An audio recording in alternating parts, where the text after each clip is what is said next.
엘리가 엘가나와 그의 아내에게 축복하여 이르되 야훼께서 이 여인으로 말미암아 내게 다른 후사를 주사 이가 야훼께 간구하여 얻어 바친 아들을 대신하게 하시기를 원하노라 하였더니 그들이 자기 집으로 돌아가매 야훼께서 한나를 돌보시사 그로 하여금 임신하여 세 아들과 두 딸을 낳게 하셨고 아이 사무엘은 야훼 앞에서 자라니라. 아멘. 함께 읽은 이 사무엘상 2장 20절부터 21절까지의 말씀을 근거로 메마른 풍성함이라는 제목으로 함께 말씀 나누기를 원합니다. 따라해 주시면 감사하겠습니다. 메마른 풍성함. 메마른 풍성함.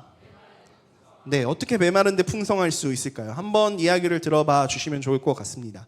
여러분 어린아이를 좋아하세요? 네, 좋아하시죠? 참고로 이 이야기는 제가 우리 리더들과 한 2, 3년 전에 한 번 더 나눴던 이야기인데요. 오늘 좀 더 살을 붙여서 나누기를 원합니다.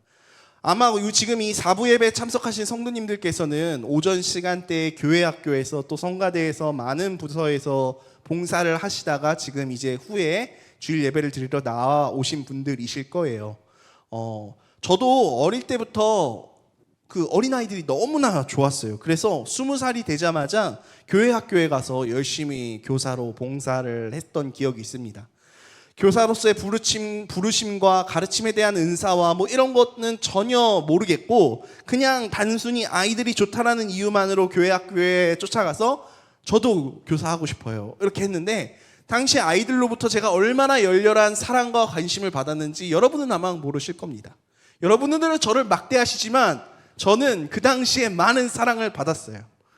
막 애들이 커서 와 나는 커서 우리 준영 선생님하고 결혼할 거야 막 우리 유년부 애들이 저한테 그랬다니까요. 그래서 믿기지 않는 저런 표정 막. 제가 제 또래 여성들한테는 솔직하게 그닥 인기가 없었어요. 근데 막 유년부만 가면은 내 자존감이 막 이만큼 높아지는 거예요. 막 애기들이 막 저한테 막 앵겨 붙어가지고 막 업어달라 그러고 막 자기만 업어준다고 또 막 한 사람 막 울고 불고 막 어쨌든 이렇게 아이들이 너무 좋아하다 보니까 제가 결혼을 하고 나서 얼마나 아이가 보고 싶었겠습니까? 처음 1, 2년 정도는 뭐 신혼이기도 하고 막연하게 그냥 생각을 했어요. 제가 17년도에 결혼을 했거든요. 근데 결혼하고 이제 3년이 되고 4년이 넘어가니까 뭔가 이상하다라는 생각이 드는 거예요. 그래서 난임병원을 찾아갔습니다. 난임병원에 가서 이것저것 비싼 검사들 다 해봤지만 어떤 원인을 찾을 수가 없었어요.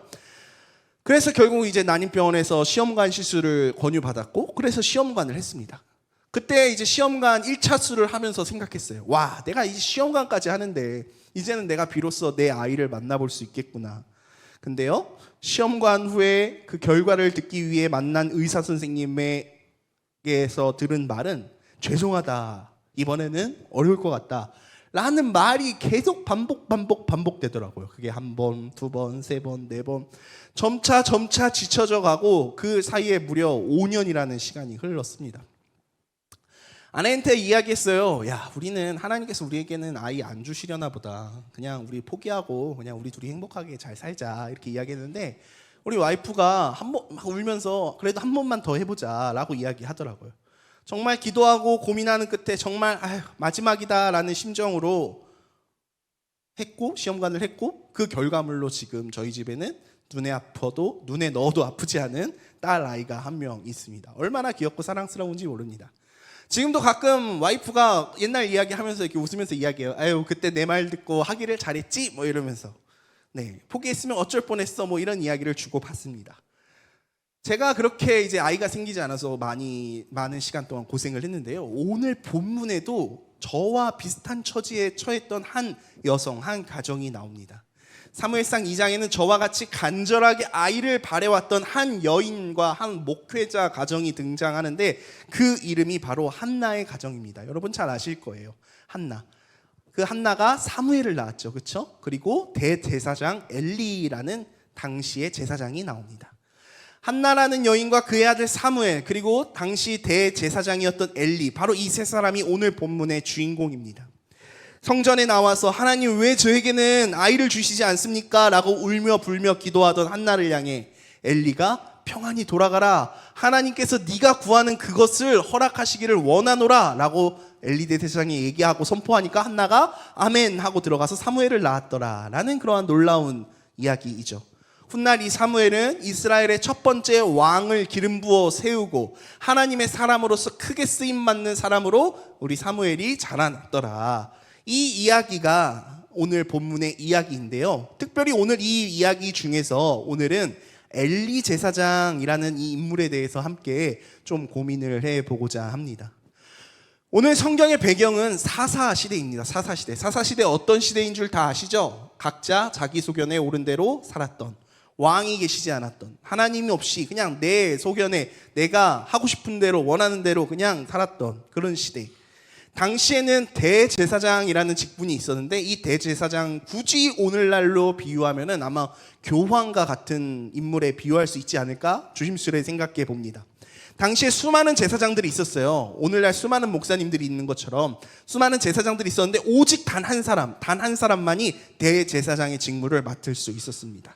다시 말해서 당대의 가장 큰 영적 지도자, 그 대제사장이라는 임무를 맡은 인물이 있었는데 그 인물이 누구였더라? 엘리라는 사람이었더라. 엘리 대제사장이었더라. 지금 오늘 본문의 사무엘상은 겉으로 보여지는 영적인 지도자는 바로 엘리 제사장입니다. 저는요, 이 엘리 제사장을 볼 때마다 두려운 마음이 생겨요.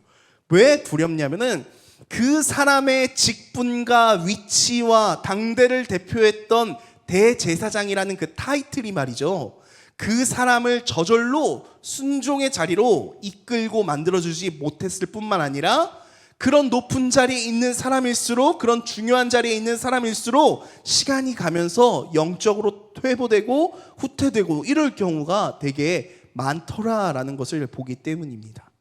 여러분 또한 기억하셔야 합니다. 여러분 교회 안에서 많은 직분들 가지고 계실 거예요. 어떤 분은 교사로, 어떤 분은 집사님으로, 어떤 분은 찬양대로, 누구는 지역장, 구역장, 공동체 리더십으로. 근데요 여러분, 그 직분과 위치가, 여러분의 타이틀이 저절로 여러분을 하나님의 사람으로, 순종의 사람으로 만들어주지 못한다라는 사실을 여러분 기억해야 합니다. 또한 이러한 중요한 자리에 앉아 계신 분일수록 시간이 지나면서 영적으로 퇴보하고 후퇴할 때가 더 많더라라는 사실을 우리가 잊지 않아야 할 것입니다. 오늘 본문에 나와 있는 이 엘리의 모습을 한번 유심히 살펴보길 원합니다. 사무엘상 2장 22절 말씀입니다. 앞에 화면을 보시면서 함께 읽어볼까요? 이쪽에 있습니다. 이쪽에. 자, 시작. 엘리가 매우 그의 아들들이 온 이스라엘을 향해 모든 일과 회막문에서 수종 두는 여인들과 동침하였음을 듣고, 지금 엘리를 설명하고 있는, 엘리에 대하여 엘리의 모습을 설명하고 있는, 부연하고 있는 그 글이 있는데 그 글이 뭐예요? 엘리는 어떠한 사람이었대요? 매우 늙은 사람이었대요. 또 4장 15절 말씀 엘리에 대해서 이야기하고 있는데 한 번 더 읽어보겠습니다. 시작. 그때의 엘리의 나이가 그의 눈이 어두워서 보지 못하더라. 지금 이 사무엘상이 소개하고 있는 엘리의 이미지는 지금 어떠한 모습입니까? 늙었습니다. 그리고 눈이 어두워서 보지 못했다라고 이야기를 합니다. 여러분, 이게 단순히 나이를 먹고 노화로 인하여 체력이 약해진 이것을 묘사하고 있는 것이 아닙니다. 상징적인 묘사로 그 당시의 대제사장으로서 엘리가 영적으로 무기력했다라는 이것을 지금 표현하고 있는 것이에요. 사무엘상 1장 12절에 보면 이런 이야기가 나옵니다. 제가 13절부터 한번 읽어보겠습니다. 한나가 속으로 말하매 입술만 움직이고 음성은 들리지 아니하므로 엘리는 그가 취한 줄로 생각한지라. 엘리가 그에게 이르되 내가 언제까지 취하여 있겠느냐, 포도주를 끊으라 하니. 여러분, 이게 오늘날 교회에서 이런 일이 일어났다라고 생각해 볼까요? 여러분이 지금 한나예요. 한나. 막 그 삶에 막 그 죽을 것 같이 힘든 어떤 인생의 어려운 문제를 가지고 여러분이 막 교회 나와서 막 너무 고통스러우니까 말도 안 나오고 막 입에서 그냥 살려주세요라고 말할 그 기력도 없어가지고 그냥 이렇게 기도하고 있는데, 제가 성도님 지금 뭐 하시는 거예요? 아침부터 술 드시고 교회 나오면 어떡해요? 제가 만약 이렇게 이야기를 했다라고 하면은 여러분이 받을 그 상처를 한번 생각해 보십시오. 그 상처 말로 형언할 수 없을 것입니다. 지금 이 엘리의 영적 상태가 어떤지 여러분 아시겠습니까? 엘리 제사장은 영적으로 우둔해져 있음을 보여주는 대표적인 사례가 바로 이것입니다. 엘리 제사장처럼 영적으로 둔해지면은 우리도 한나의 그 고통을 민감하게 보고 위로해주고 어루만져 줘야 되는데 그것을 실패하더란 말입니다. 하나님은요, 이런 엘리 제사장을 향해서 이미 앞에서 많은 경고를 해 주셨어요. 2장 29절 말씀 우리 함께 읽어볼까요? 시작. 너희는 어찌하여 내가 내 처소에서 명령한 내 재물과 예물을 밟으며 내 아들들을 나보다 더 중히 여겨 내 백성 이스라엘이 드리는 가장 좋은 것으로 너희들을 살찌게 하느냐 라고 지금 엘리 제사장의 그 두 아들을 향하여서 하나님께서 말씀하고 계신 거예요. 하나님의 경고란 말입니다. 이런 말씀을 하나님께서 하실 때 엘리에게 원하셨던 하나님의 뜻은 무엇일까요? 하나님 나라의 원리는 지금 그가 거의 죽기 직전이라 할지라도 깨닫고 회개하면 그 첫 출발의 자리로 인도해 주시는 그것이 하나님의 은혜 아니겠습니까? 지금 하나님께서 엘리에게 이 말을 하시는 이유는 엘리야, 너 지금 네 상황이 이러니까 너의 영적 상태가 요 모양이니까 와서 회개해라 라고 지금 하나님께서 엘리 제사장에게 이야기했는데 엘리는 그렇지 못했습니다. 사무엘상 3장에도 비슷한 내용이 나오는데 어느 날 하루는 사무엘이 누워 있습니다. 사무엘이 자려고 누워 있는데 하나님께서 사무엘을 부르시는 장면이 나오죠. 사무엘아, 사무엘아. 그래서 이 사무엘이 하나님께 찾아간 게 아니라 엘리 제사장이 부르는 줄 알고 엘리 제사장에게 달려갑니다. 가서 저 부르셨어요? 아니 안 불렀는데. 그래서 다시 잠자리로 돌아와서 사무엘이 자는데 또 사무엘아, 사무엘아 이런 소리가 들리는 거예요. 그것을 저 부르셨어요? 아닌데 그것을 3번을 반복합니다. 여러분 지금 하나님이 사무엘을 불렀고 사무엘이 엘리에게 이 사실을 자각시키는 이거 하나 머리에 담아두시고 그 다음에 8절과 9절 말씀을 한번 볼게요. 이쪽 8절 여기서부터 합니다. 야훼께서 3번째 사무엘을 부르시는지라 그가 일어나 엘리에게로 가서 이르되 당신이 나를 부르셨기로 내가 여기 있나이다 하니 엘리가 야훼께서 이 아이 사무엘을 부르신 줄을 깨닫고 엘리가 사무엘에게 이르되 가서 누웠다가 그가 하나님이 너를 부르시거든 내가 말하여 기를 야훼여 말씀하옵소서 주의 종이 듣겠나이다 해라 하니 이에 사무엘이 가서 자기 처소에 누우니라. 여기서 여러분 하나 마음에 담아주셔야 될 것이 있는데 엘리의 모습입니다. 엘리의 모습. 지금 엘리의 모습이 어떻다라고 제가 지금까지 쭉 설명해 왔어요. 그는 영적으로 늙었고 노쇠했고 눈이 어두워서 앞을 보이지 못하는 영적으로 타락해 있는 영적으로 다 죽어 있는 상태였어요. 근데 그 죽어 있는 상태에도 불구하고 지금 사무엘을 지도하고 남을 가르치는 그 기능은 엘리에게 남아있더라라는 말입니다. 사무엘이 하나님의 음성을 들었지만 그게 하나님의 음성인 줄 몰랐어요. 그래서 엘리를 찾아갔더니 엘리가 야 그거 하나님의 음성이야. 너 한 번 더 그런 소리가 들리면은 하나님 주의 종이 여기 있나이다 라고 대답해야 돼 라고 지금 가르치고 있잖아요. 지도하고 있다고요. 엘리가 하나님께서 이 아이를 부르신 줄을 깨닫고 사무엘에게 하나님이 부르시면 너는 이렇게 응답해라 가장 좋은 정답을 엘리가 가르쳐 주고 있더란 말입니다.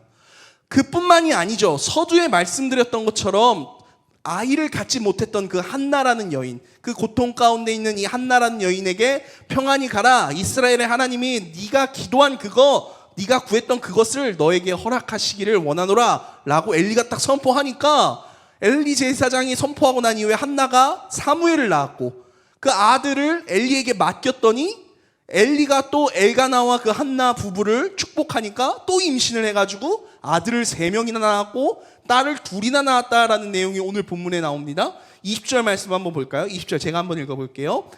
여기서 엘가나는 한나의 남편입니다. 엘가나와 그의 아내에게 그의 아내는 당연히 한나겠죠. 축복하여 이르되 야훼께서 이 여인으로 말미암아 내게 다른 우사를 주사 이가 야훼께 간구하여 얻어 바친 아들을 대신하게 하시기를 원하노라 하였더니 그들이 자기 집으로 돌아가니라. 그러니까 너가 사무엘을 지금 하나님께 바쳤으니까 그 아들 말고 다른 자녀들을 너에게 주기를 원하노라 라고 엘리가 선포했어요. 그리고 집으로 돌아갔습니다. 21절 말씀 보니까 야훼께서 한나를 돌보시사 그로 하여금 임신하여 3아들과 2딸을 낳게 하셨고 아이 사무엘은 누구 앞에서? 야훼 앞에서 자라니라 라고 이야기해요. 21절 후반부에 보니까 엘리가 사무엘을 야훼 하나님 앞에서 자라도록 양육했다라고 설명하고 있어요. 여러분 이 사무엘이 얼마나 위대한 인물인지는 이 사무엘 상하를 조금만 읽어보셔도 아실 거예요. 이스라엘의 마지막 사사로서 사울과 다윗에게 기름을 부어 그 사사시대의 종끝을 맞이하고 이스라엘의 첫 왕정시대를 여는 인물이 바로 이 사무엘이거든요. 이 대단한 사무엘이라는 이 사람이 엘리라는 제사장의 손에서 양육되어지고 길러졌다라는 말입니다. 단순하게 앞뒤 전후 문맥을 자르고 오늘 본문 이야기만 보면 이 엘리라는 제사장 얼마나 대단한 사람입니까? 솔직히 여러분, 나사렛 예수 그리스도의 이름으로 병은 고치질지어다, 불임은 난임은 떠나갈지어다 선포했더니 어떻게 됐어요? 이 한나라는 여인이 아들 사무엘을 낳고 그것도 모자라 아이를 5이나 더 낳았대요. 또한 이 아이를 하나님 앞에서 이 엘리가 잘 양육을 해가지고 이스라엘을 다스리던 그 사사시대를 끝내고 왕정시대를 여는 그 하나님의 사람, 위대한 사람으로 엘리가 이 사무엘을 키웠다라는 거예요. 양육시켰다라는 거예요. 이 제정일치 시대에 오늘날 대통령보다 더 위대한 민족의 지도자로 이 사무엘을 엘리가 키웠다라는 거예요. 생각해 보세요. 손을 얹은 즉 고침을 받고 문제가 해결되고 막 내가 말씀으로 양육한 성도가 세상 가운데 큰 영향력을 끼치고 막 빛과 소금의 역할을 막 감당합니다. 오늘날 많은 목회자들, 대부분의 저를 포함한 많은 목회자와 성도들이 바라고 꿈꾸는 꿈 아니겠습니까? 저도요, 조윤기 목사님처럼 제가 막 이렇게 기도하고 그러면 병이 나았으면 좋겠어요. 지금 이 엘리의 모습을 보십시오. 나님, 야, 네가 원하는 대로 될지어다. 야, 가가지고 하고 사무엘 막 키워내고. 근데요, 여러분, 엘리가 어떤 사람이었는지를 기억하셔야 합니다. 우리가 살펴본 것처럼 엘리 어떤 사람입니까? 성경을 통틀어서 하나님께 무심했던 제사장, 하나님의 말씀을 따르지 아니했던, 하나님의 말씀을 거역했던 제사장 대표적인 한 사람을 대십시오 하면은 게으르고 악한 그 하나님 앞에서 범죄했던 제사장 한 명만 꼽으라면 빠지지 않고 등장하는 인물이 바로 엘리입니다. 엘리. 자기 아들을 교육하는 데는 실패했고 사역적으로는 그가 성공했을지 모르나 자녀 교육에는 실패했고 언약궤를 블레셋이라는 이방 민족에게 빼앗기는 초유의 사건이 엘리 때에 벌어지고 이 전쟁에서 아들이 죽었다라는 소식을 듣고 그가 몸이 비대해서 의자에서 넘어져 목이 꺾여 죽었다라고 성경은 이야기하고 있습니다. 저는요, 이 엘리의 모습을 보면서요, 개인적인 두려움을 느낍니다. 어떠한 두려움인 줄 아십니까? 제 영이요, 하나님과 멀어져 있는 상태예요. 제가 영적으로 메말라 죽어가고 있어요. 근데 교회와 성도들을 목양하는데 겉으로 보기에는 그닥 부족하지 않은 기능을 제가 갖고 있더라라는 말이에요. 제가 영적으로 메말라 있지만 여러분 앞에서 말씀을 전하고요, 교회 안에서 행사들을 기획해서 준비하고 성공적으로 그 행사를 마무리하고 그럴듯하게 감당하고 있어요. 이런 저의 모습이 너무나도 소름 끼치고 두렵습니다. 여러분은 어떠십니까? 여러분, 많은 사람들이 여러분을 칭찬해 주시지 않습니까? 참으로 탁월한 찬양 인도자다, 참으로 탁월한 찬양대원입니다, 탁월한 지구역장님이십니다, 탁월한 교회학교 교사이십니다. 역시 선생님이 최고예요. 열정도 있으시고 교회 학교에서 교사로, 각자의 부서에서 리더로, 인도자로 학생들을, 성도들을 가르치고 인도하고 계시는 성도 여러분, 아마 이 자리에 나오신 많은 분들이 각자의 공동체에서 또는 교회 학교에서 교사와 리더로 봉사하고 섬기신 분들이 지금 이 자리에 나와서 예배드리고 있는 것 아닙니까? 너무나 훌륭한 교사시고 너무나 훌륭한 리더시고 훌륭한 지구역장님들, 팀장님들, 예배 인도자님들이신데 제가 봐도 그렇게 보이는데요, 여러분, 그것과 별개로 우리가 사역의 현장에서, 주일학교 그 현장 안에서 겉보기에는 어떤 손색이 없고 아이들을 잘 지도하고 탁월한 리더로서 누군가에게 선한 영향력을 미치기도 하지만 정말 선생님을 만난 게 제 인생의 복입니다, 우리 지역장님, 우리 구역장님 정말 최고예요, 이런 소리를 들을지라도 그것이 우리 영혼의 현 상태를 대변해주는, 그 현 상황을 말해주는 것은 결코 아니다라는 것입니다. 겉으로 보기에는 뛰어나요. 문제없이 그 직분과 그 역할과 그 기능을 감당하고 있어요. 엘리처럼요. 엘리처럼. 이곳 저곳에서 완벽한 기능과 능력을 발휘하고 있지만 실상은 영적으로 무뎌져서 나 자신조차 스스로 살필 그 힘조차 없는, 내 영이 지금 하나님 앞에 무너져 있구나, 나 스스로를 살필 수조차 없는 그러한 무너져버린, 메말라버린 내 마음의 상태, 그것이 저와 그리고 우리가 처해 있는 우리의 신앙의 현 주소가 아닐까, 우리는 스스로 한번 점검해 보아야 합니다. 말씀을 정리하고자 합니다. 여러분, 사역자로서, 교사로서, 팀장으로서, 또 지구역장으로서, 그 외에 어떤 리더로서 우리는 내가 오늘날을 살아가는 엘리는 아닐까 두려워하고 늘 깨어서 우리 자신을 살필 수 있어야 합니다. 엘리는요, 아이가 없어 낙심한 임신하지 못한 한나를 향해 초자연적인 치유의 은사를 베풀었어요. 기적의 은사를 베풀고 훌륭한 양육자로서, 교사로서 사무엘이라는 시대를 대표할 수 있는 리더를 교회에서 가르치고 양육해서 키웠지만 정작 하나님 앞에서 자신의 영이 메말라가고 죽어가고 있는 그 사실을 바라보지 못했던 이 엘리의 모습이 오늘날 나의 모습이 아닌가. 많은 사람들 앞에서 목소리를 높여서 기도도 하고, 대표 기도도 하고, 대표로 공동체를 이끌기도 하고, 사람들을 인도하고 가르치고 나눌지라도 심지어 그 모습이 누가 봐도 너무 탁월하다, 부럽다라고 생각할지라도 그 영이 메말라 죽어간다면 그 사람이야말로 얼마나 안타까운 사람이겠습니까? 그 사람이 엘리였다라고 해요. 여러분은 어떠십니까? 여러분이 속한 여러분의 공동체에서 많은 탁월한 능력들을 발휘하고 계시지만 정작 하나님 앞에서 영적으로 메말라 버리시지는 아니하셨습니까? 사랑하는 여러분, 우리 엘리가 되지 맙시다. 우리가 어떠한 성공적인 찬양팀, 회장단, 지구역장, 성공적인 교사라는 어떤 기능과 역할을 잘 감당하는 것보다 더 중요한 것은 내가 하나님과의 관계에 있어 깨어있고 그 하나님과의 친밀함을 유지하는 그것이 더 내 인생에 중요하다라는 사실을 결코 잊지 아니하시는 사랑하는 성도님들 다 되시기를 주님의 이름으로 축복합니다. 기도드리겠습니다. 사랑과 은혜가 많으신 좋으신 아버지 하나님, 고맙고 감사합니다. 하나님, 오늘 이 엘리 제사장의 일을 통하여서 엘리의 모습을 바라보면서 우리의 삶을 되돌아보게 하심에 감사드립니다.